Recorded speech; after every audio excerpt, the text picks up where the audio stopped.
Have you ever felt that strange sensation when you're in the middle of a conversation and you realize none of it makes sense? People laughing at empty jokes, talking about things that don't matter, and you're just standing there feeling like you're watching life from the outside? It's not arrogance, it's not superiority, it's just that something inside you woke up, and now you see. You see the masks, the games, the desperate search for validation in every word. And it deeply bothers you, not because you're better, but because you feel like you're alone in a world that chose to live on the surface. At the same time, you want to connect. You can no longer pretend to be interested in conversations that revolve around nothing. And then comes that existential loneliness. But what if this discomfort was the invitation to a freedom that no one can take away from you? There's a guy who went through this in a way few have experienced. He was raised to be a messiah. Literally. A worldwide organization prepared him since childhood to be the spiritual instructor of all humanity. Imagine the pressure. Imagine living surrounded by rituals, expectations, people treating you as if you were special, superior, chosen. This guy's name was Jiddu Krishnamurti. He was born into a poor family in India, and at 13 years old he was discovered by leaders of the Theosophical Society who saw something special in him. From that moment on, his life became a production. He was educated at the best schools, traveled the world, was prepared to be worshipped. Tens of thousands of people waited for him as if he were the second coming of Christ. And in 1929, he did something that shocked the entire world. He renounced everything. He dissolved the order that had been created in his name and said that truth is a pathless land, that no one can lead you to it, that no organization, no guru, no social image can give you what you seek. And that's exactly why he can help you now. Because he lived the system. He knew from the inside what it's like to be molded by expectations. And even so, he managed to free himself. Not through a new philosophy, not through a new belief system, but through something much more radical. Through pure observation of what happens inside the mind when you're facing the superficiality of others. When you start to awaken, when something inside you moves and you realize that life is much more than this race for status, money, and approval, the first thing that happens is shock. You look around and see everyone repeating the same patterns.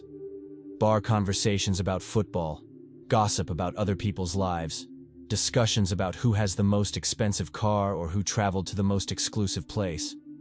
And you feel like you don't belong to that anymore. You feel like you're speaking a different language. And it hurts, because human beings need connection. We weren't made to be alone. But how do you connect with someone who lives on the surface when you've already seen what exists at the bottom? How do you participate in a conversation about trivial things when inside you a revolution is happening?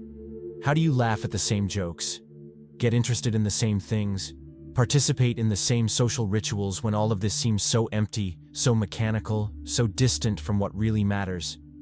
You feel like a stranger in your own life. And then comes that question that won't shut up. Could the problem be in me?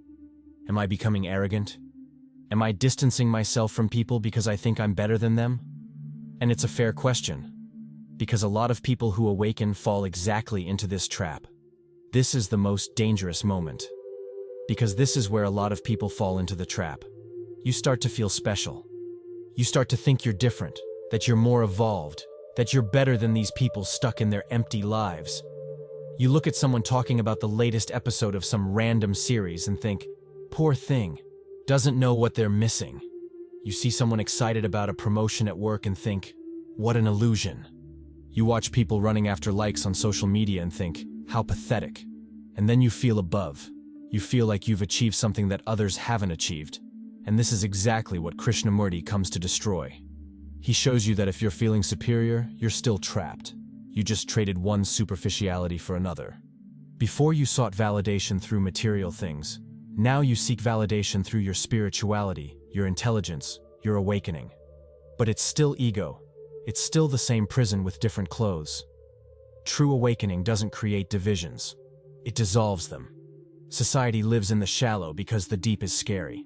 In the deep, the ego dies. In the deep, you have to face your loneliness, your fears, the uselessness of all your achievements. In the deep, you realize you're not who you thought you were. You realize your entire identity was built through other people's opinions, through comparisons, through an endless race for meaning. And that's terrifying. Because if you're not who you thought you were, then who are you? And the answer to that question is so frightening that most people prefer not to ask it. So they build walls. Empty conversations, superficial relationships, lives full of distractions. Because while you're busy talking about the latest episode of the trendy series, you don't have to look at the emptiness that exists inside you. Superficiality is an escape mechanism. It's not malice. It's not ignorance. It's fear. Fear of encountering yourself. Fear of discovering that maybe your entire life has been built on false foundations. And when you understand this, something changes. You stop judging. Because you see that that person in the conversation circle talking about things that seem not to matter is in fact protecting themselves. They're doing what they can with the tools they have. They're trying to survive emotionally in a world that doesn't teach people to look inside. And maybe you do this in other ways too. Maybe you use philosophy books as a shield.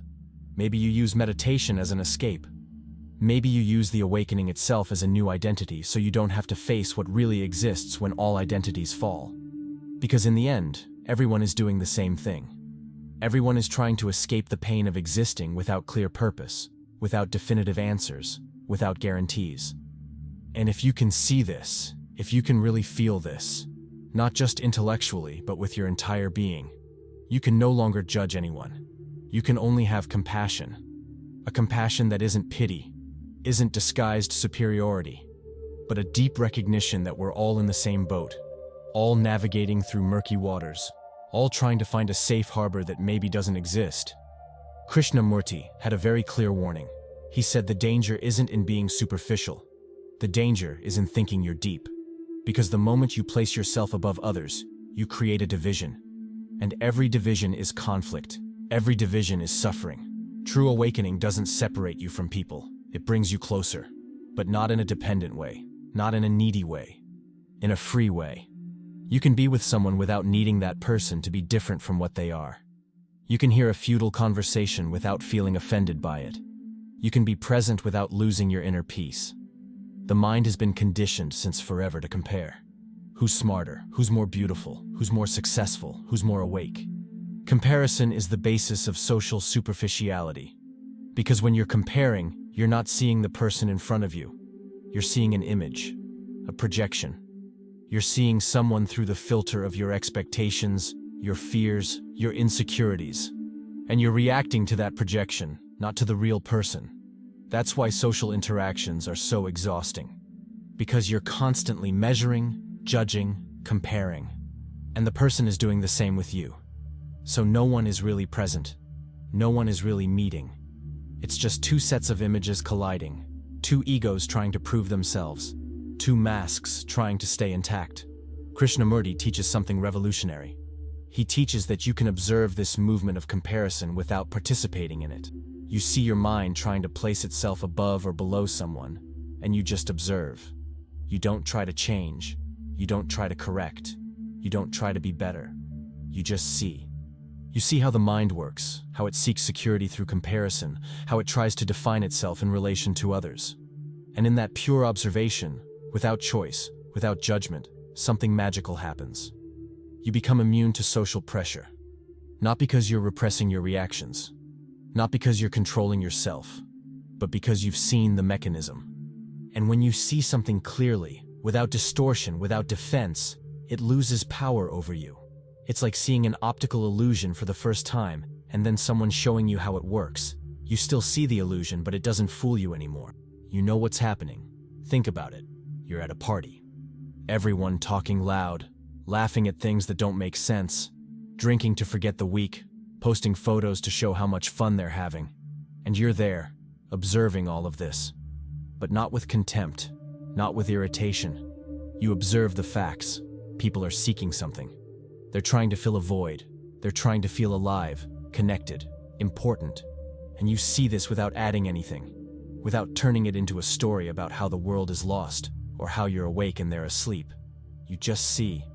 See the facial expressions, the gestures, the tones of voice.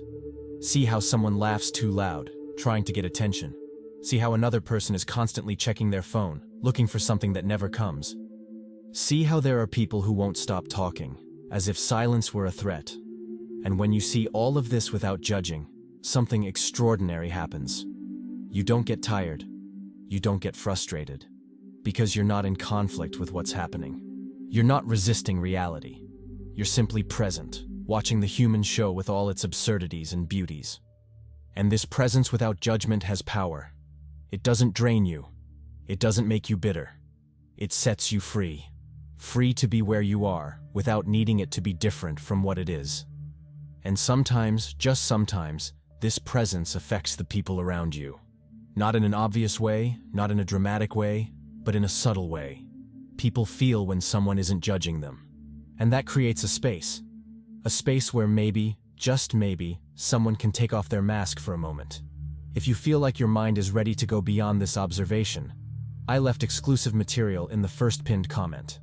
Most social interactions serve a very specific purpose: to reaffirm that we exist, to reaffirm that we're important, to reaffirm that we have value. That's why people talk so much about their achievements, their problems, their opinions. Because every word is a desperate attempt to tell the world, I'm here, I matter, I exist. Look at what I achieved. Look at what I know. Look at how special I am. And there's nothing wrong with that. It's human. It's how we were programmed to function in a society that measures value through external achievements. Now stop for a second. Think about the last time you felt irritated with someone being superficial. What did you feel in your body at that moment? Tightness in your chest? Urge to run away? Judgment rising up your throat? Hold on to that sensation. Because what Krishnamurti is going to show you now will completely destroy that pattern. This constant need to prove our existence is exhausting. It's a race with no finish line. Because no matter how many times you prove you're important today, tomorrow you have to prove it again. No matter how many people validate you today, tomorrow you need more validation. It's a bottomless pit. And Krishnamurti proposes something radical. He proposes the freedom to be nothing, to not need to prove anything, to not need to be someone special, to simply be, without adding anything to it. And when you achieve this, when you really feel in your skin what it's like to be okay being nobody, you become invulnerable. Criticism doesn't affect you because there's no one there to be affected. Praise doesn't inflate you because there's no one there needing inflation. Trends don't drag you because there's no one there trying to fit in. You're free. Free from the tyranny of self-image. Free from the need to be recognized. Free to simply exist without having to justify that existence all the time. And this doesn't mean you become passive or apathetic. It means you act from a different place. You act because that action makes sense in that moment, not because you need to prove something. You relate because there's a genuine connection, not because you're trying to fill an internal void. You live because life is happening, not because you're trying to build an image of who you should be. There's something we rarely do.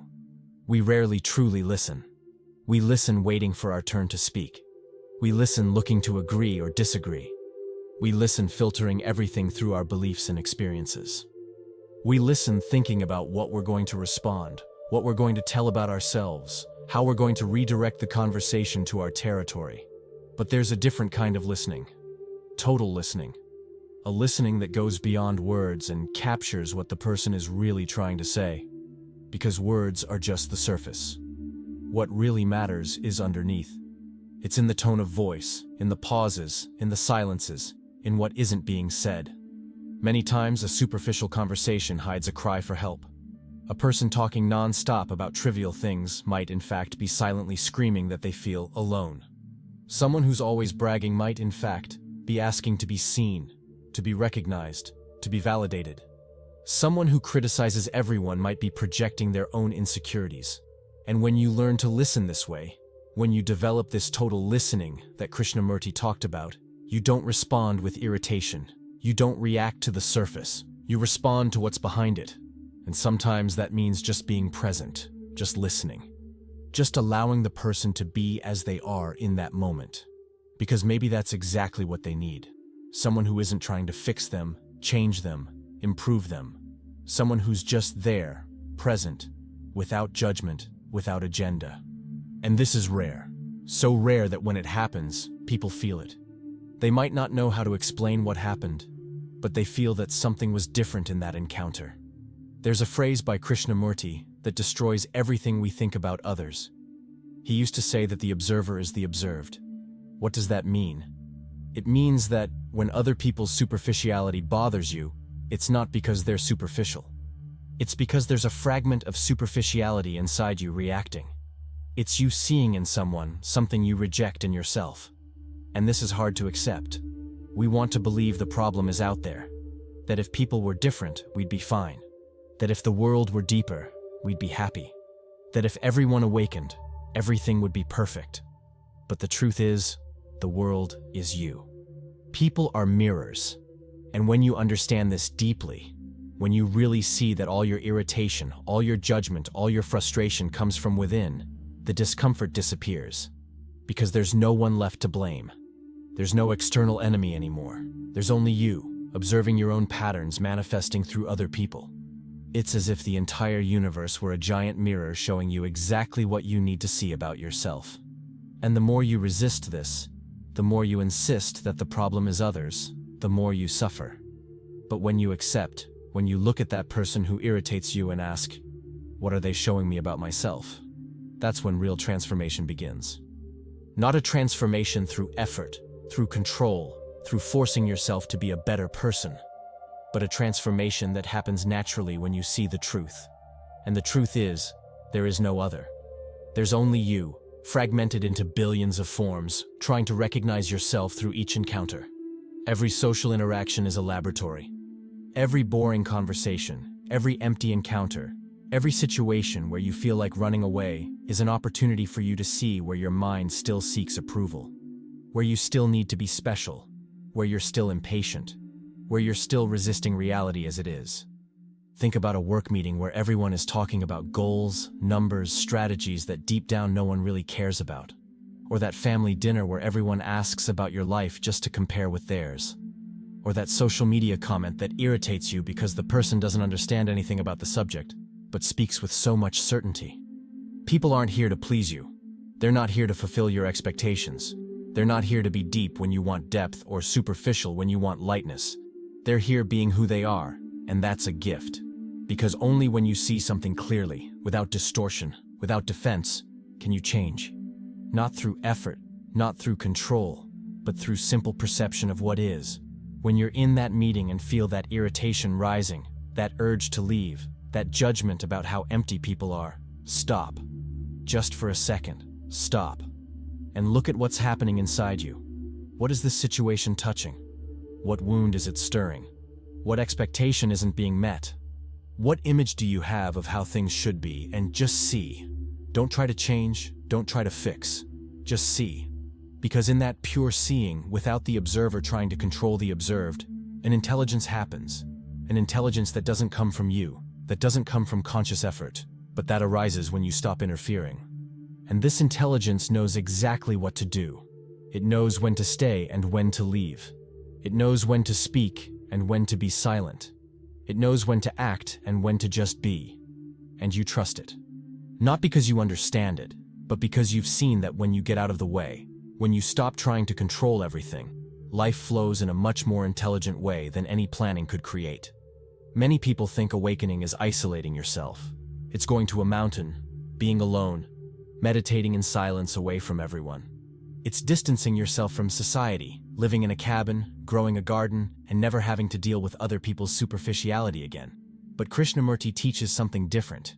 He teaches that true awakening is maintaining a temple of silence inside the mind while you're in the middle of chaos. It's being at a noisy party and maintaining inner peace. It's talking with someone superficial and not losing your depth. It's walking down a busy street and remaining connected to something that doesn't depend on what's happening outside. Internal silence isn't absence of sound. It's absence of conflict. It's when the mind stops fighting with reality.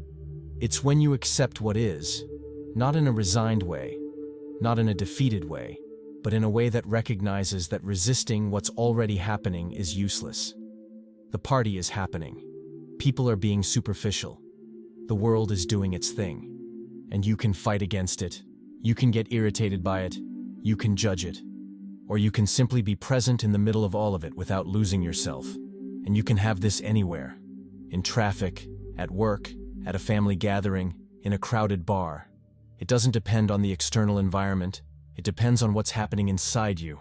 And the more you practice this, the more you train this silent presence in the middle of the noise, the stronger it gets. Until it reaches a point where nothing takes you away from there. Nothing displaces you from your center. You can be in the most chaotic, loudest, most superficial situation, and you remain there. Whole, present, free. But there are moments when you need to leave. And that's also intelligence. It's not necessary to endure everything. It's not necessary to prove you're strong enough to stay in any environment. It's not necessary to sacrifice your peace to show you're enlightened. True intelligence knows when a place is no longer nourishing, and it simply withdraws. Without drama, without resentment, without needing to explain to anyone. You just leave. And there's no guilt in that. There's no failure in that. It's just the intelligence of body and mind saying that space no longer serves you in this moment. Krishnamurti showed that action without conflict is fluid. It doesn't carry weight. It doesn't leave a trail of hurt. It simply happens. You don't need to make a speech about why you're leaving. You don't need to judge the people who stayed. You don't need to justify yourself or create a narrative about how they're superficial and you're deep. You just realize it no longer makes sense to be there, and you go. Like water that finds a rock in the path and simply flows around it. There's no resistance. There's no fight. There's only natural movement. And this requires brutal honesty with yourself. Because sometimes we stay in places that no longer serve us out of fear. Fear of offending, fear of seeming arrogant, fear of being alone. And we force ourselves to endure, to smile, to participate in conversations that drain our energy. And then we leave there exhausted, bitter, irritated. But if you act at the right moment, if you withdraw when intelligence says to withdraw, there's no residue. You leave and remain light, remain free, remain at peace. We have a dangerous habit. We label people. We meet someone, have 2 or 3 conversations, and that's it. We've already decided who that person is. He's shallow, she's boring, he's superficial, she's opportunistic. And from that moment on, we no longer see the person. We see the label. We react to the label. And this prevents any possibility of real connection. Because you're no longer open. You already know who that person is, so why pay attention? Why listen to what they have to say? You already have your conclusion. And then each interaction becomes just a confirmation of what you've already decided. You see what you want to see.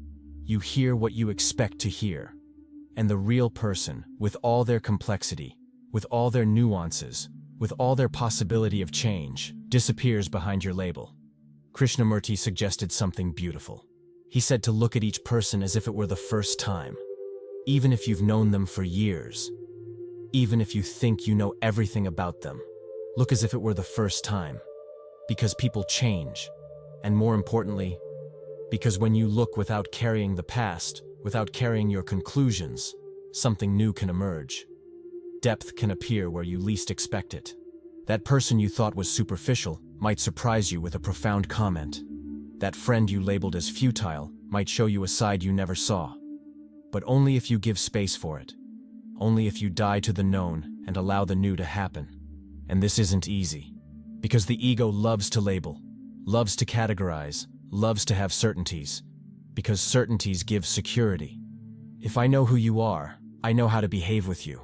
I know what to expect. I know how to protect myself. But this security has a price. The price is that you never really meet anyone. You only meet your own projections. So how does someone awaken to deal with social superficiality? That's the question that brought you here. And the answer is a paradox. The awakened person is totally present, but totally detached. They're in the world, but not of the world. It's like the lotus flower that's born in mud, but doesn't get dirty. The mud is necessary for the lotus to exist, but the lotus doesn't become mud. It passes through. The awakened person doesn't deal with superficiality. They don't fight it, they don't resist it, they don't run from it, they pass through it. They become a point of reality that offers no resistance to the false. And by offering no resistance, the false has no power over them. It's like water passing through a rock. Water doesn't fight against the rock. It just flows. And over time, the rock changes shape. Not because the water tried to change it, but because the water was consistent in being what it is. The awakened person is like this. They don't try to change anyone. They don't preach, don't judge, don't place themselves as an example. They just are. And this authentic being, without masks, without defenses, has an effect on the people around. Not always. Not with everyone, but it does. Because people feel when someone is being real. They might not know how to explain what it is, but they feel there's something different there. A presence that isn't trying to impress. An energy that isn't competing. A silence that isn't judging. And this creates a space. A space where maybe other people can start to question their own masks. Not because you said something profound. Not because you gave a sermon, but simply because you were being you. Without effort. Without agenda. And this is what Krishnamurti called true revolution. A revolution that doesn't happen through ideologies, through social movements, through external changes, but a revolution that happens from the inside out, one person at a time, when you stop resisting and start being. And in the end, what remains is compassion. But not the compassion of the weak. Compassion isn't for those who pity. It's for those who had the courage to see that the idiot in front of you is just you on a different day. When you deeply understand the pain that exists behind each social mask, judgment dies, and something much more beautiful is born. The compassion that comes from understanding. The compassion that sees the other as equal, fighting the same battles, seeking the same relief, the same connection, the same meaning. Just that each person does it the way they can. And this compassion is true intelligence, because it doesn't divide, it unites. It allows you to love the human being, despite all their superficial shell. And this isn't weakness. This is the deepest strength that exists. The strength to see someone else's suffering and not react with more suffering. The strength to be before ignorance and not respond with arrogance. The strength to witness superficiality and not be contaminated by it, not reject it. Just accept it as part of the human condition, as part of the journey we're all making. And when you arrive at this place, when you really feel this in the depth of your being, you realize you were never alone. That isolation you felt at the beginning of awakening was just a phase, a necessary phase for you to detach from other people's expectations. But it's not the final destination. The final destination is to return to the world, return to people, in a different way. Not as someone who needs them, but as someone who can be with them, in peace, in silence, in love. You don't need to isolate yourself from the world. You don't need to feel superior. You don't need to carry the weight of judging every social interaction. You can simply be. You can pass through superficiality without being contaminated by it. You can maintain your depth without fighting with other people's superficiality. And this is freedom. A freedom no one can take away from you, because it doesn't depend on anything external. It doesn't depend on people changing. It doesn't depend on the world becoming deeper. It only depends on you stopping resisting what is and starting to see clearly. And when you see clearly, when you really see without the filter of ego, without the filter of fear, without the filter of judgment, you realize something extraordinary. You realize there's no superficiality in depth. There's only life happening. And you can be present for it, or you can be lost in your stories about how it should be. You can accept people as they are, or you can live eternally frustrated because they're not how you'd like. You can flow with reality, or you can spend the rest of your life fighting against it. The choice has always been yours, and it continues to be. At every moment, at every breath, at every encounter, Krishnamurti didn't give you a philosophy to follow. He gave you a mirror to see yourself. And what you do with what you see, well, that's up to you.